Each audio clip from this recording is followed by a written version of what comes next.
taking water. That is crazy. Okay, let me tell you what we're doing. We're surveying the dam right now. The reason why, if you are a fisherman, you know when they're letting water out of the dam, that's when all the fish are attracted to it and they get drawn to the dam, and you throw your line out there and you make a killing. So Charles is taking me over here to the, which dam we going to? J. Percy Priest. We've had flooding, record rainfall. So the dam's been open for quite a long time. It's dumping just millions of gallons. It is like all whitewash out there. So we're just checking it out right now to see if it's worth coming out here tomorrow. He will let us know if we're fishing tomorrow. But look at that. There we go. It's perfect weather. It's overcast. It's right before the storm. It's just beautiful. It's fishy. So, and Charles is crying right now. So I think that's a good sign.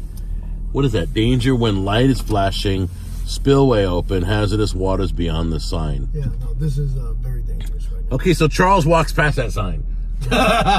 He takes his rod and he goes past that sign. All right.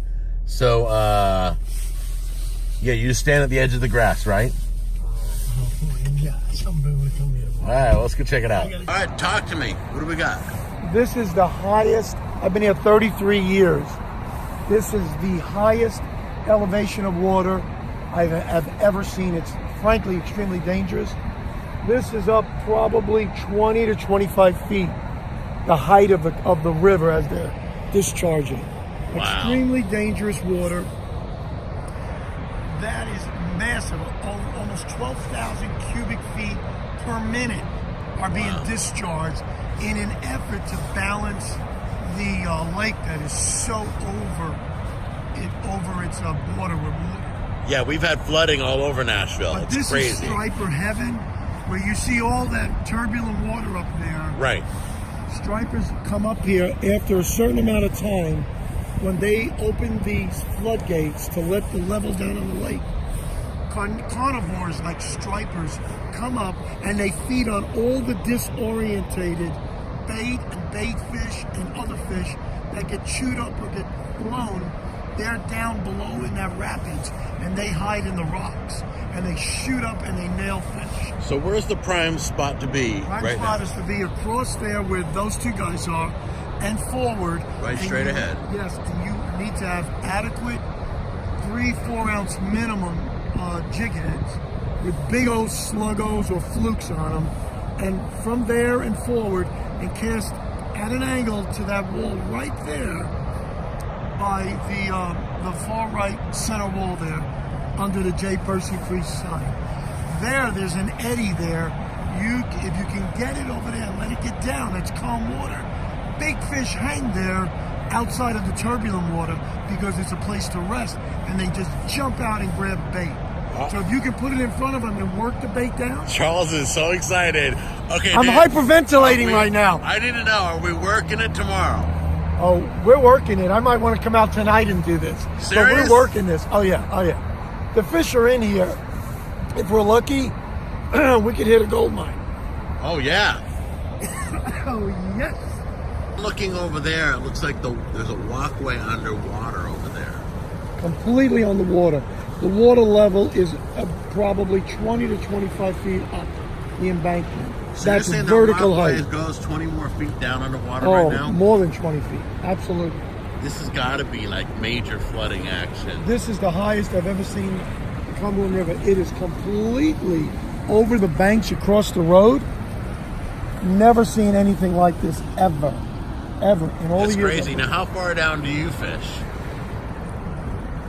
When you go fishing, like in the past, how far down have you been? I go right down to that wall. We fish this whole wall. Then we go to that side. Listen to me. We go like 20-something feet all the way down those rocks, and we cast into it. The level is so far down. I'm able to walk all the way up to the dam and the water up to here. No. Oh yeah, not here. Not today. This is suicide. Yeah. Yeah. No, not today. I don't think today I'm gonna. Your waders are full of water. You mean? I've never seen anything like this in my life. Home right now to get your poles because you can't wait. Absolutely. You can't wait till the morning. Okay, so This is magic time. You talked to some of the guys out there. What'd they say? they're catching, as we say in Italian, cavoita. That means nothing. They're not catching anything. They don't have the right tackle or the bait.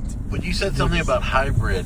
What's a hybrid fish? Well, we have striped bass, which everybody knows that's the same thing as in saltwater. They've been introduced to freshwater across the U.S. And now they also have, in the state of Tennessee and other places, they've now interbred white bass with striped bass, and they what's called now a hybrid.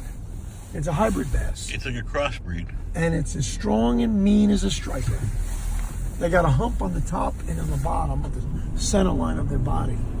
And they can grow to be 10, 15, 20 pounds. So you're so excited we got to go now, right? And get your Oh, yeah. We're immediately changing plans for the day. Course of action has been determined. Yep. We need to go to the water.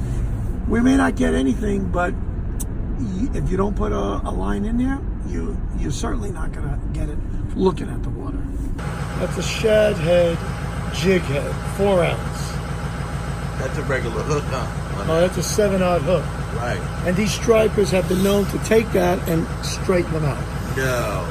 With no teeth. Wow. So, welcome to the world of striper fishing. All right. Is that whole thing full of bait?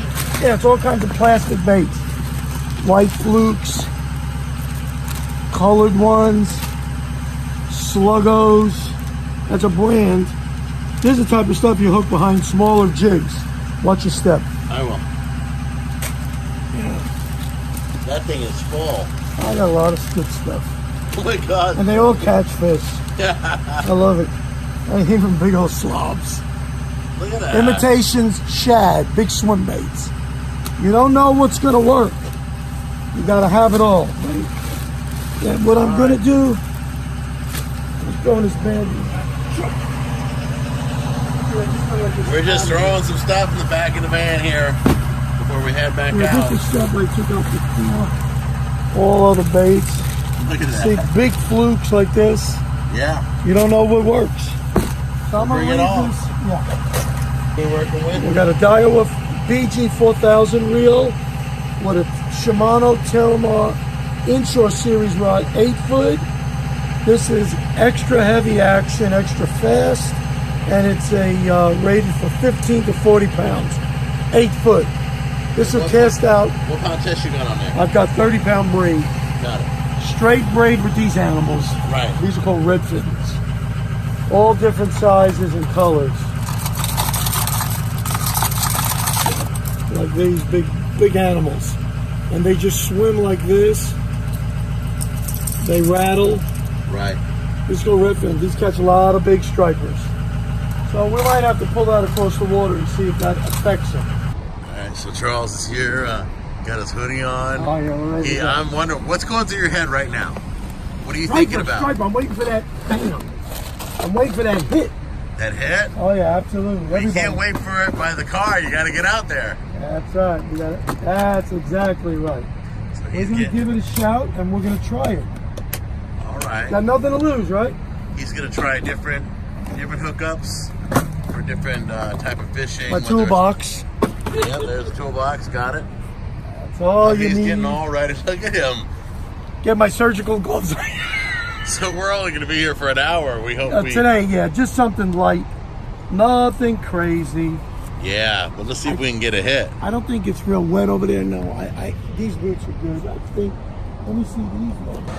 Okay, we're only gonna be out here for about an hour, but there's Charles just teasing it up right there. Let's see if we can get something. Let's get him casting it out there. He's doing about a 10 o'clock cast. That was recommended from over here. It's the cast at 10 o'clock.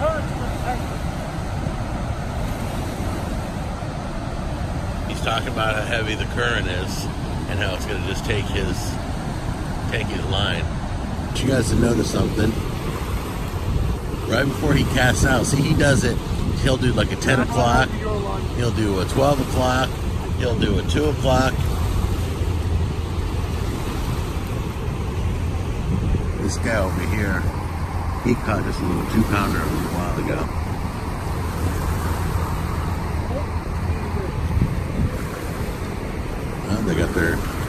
line's tangled.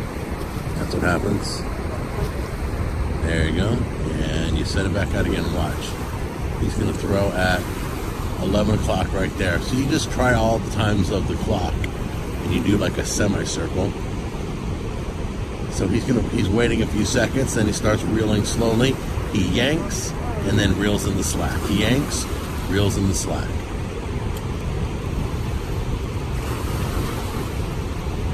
And that's it. He tries different positions and hopefully we'll catch something. So what are you throwing out there right now? How heavy? Oh, just a little fluke and a half ounce. We're just testing it, testing different parts of the water column. Gotcha. There might be a little stuff in You're there. throwing a half ounce right now? Yeah, then I'm going to go right up to the ounce. How many seconds you waiting before you start teasing? About 5 or 6 seconds. About 5 or 6 seconds. I'm taking up the slack in the line and then just working it in. Maybe you'll catch something. You don't know. Right.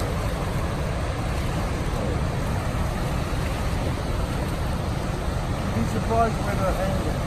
They usually hang right at the edge of the rocks and the drop it. So there's a couple gentlemen down there in the quieter spot by the dam. The water is a little foamy down there, but it's like a little cul-de-sac. And that might be a great place. I'll let you know if they catch anything. They're down there right now throwing free pools. There we go. We got one on the line.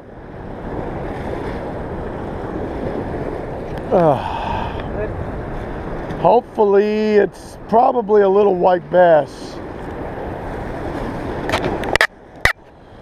We will see. There is life after all. Oh, he's pulling nice. Finally. Come on. Just a little one. A little white bass. He's a keeper on a fluky. Well, this is a white bass caught on a half-ounce shad head and a pearl fluke body. First thing in the morning, 20 degrees here on Percy Dam. Yep, got another one on. They like the fluke. There we go. Something small, but he's a fighter. There we go. Another white bass. Not bad. Another white bass in the morning. Good, my friend. Hey, we found a little honey hole.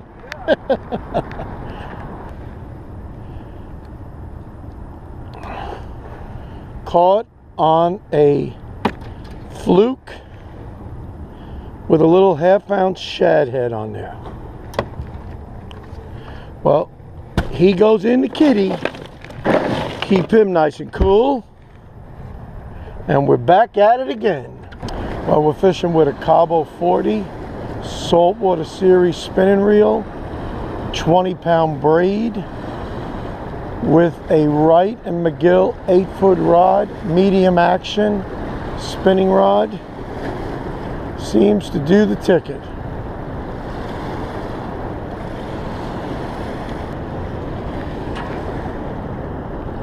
Got ice formed at the tip.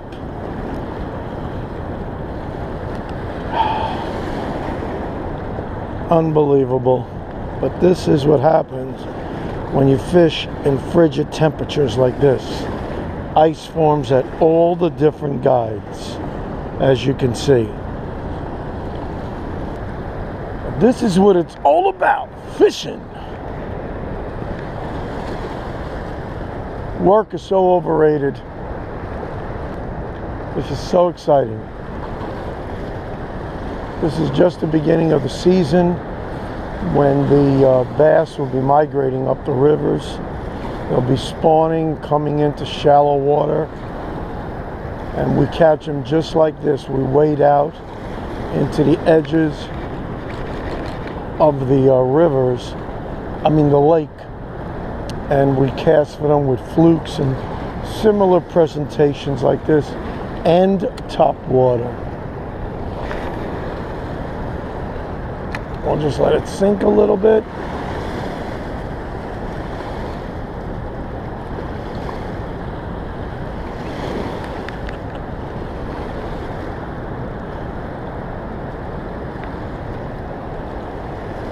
see if we can snag another one.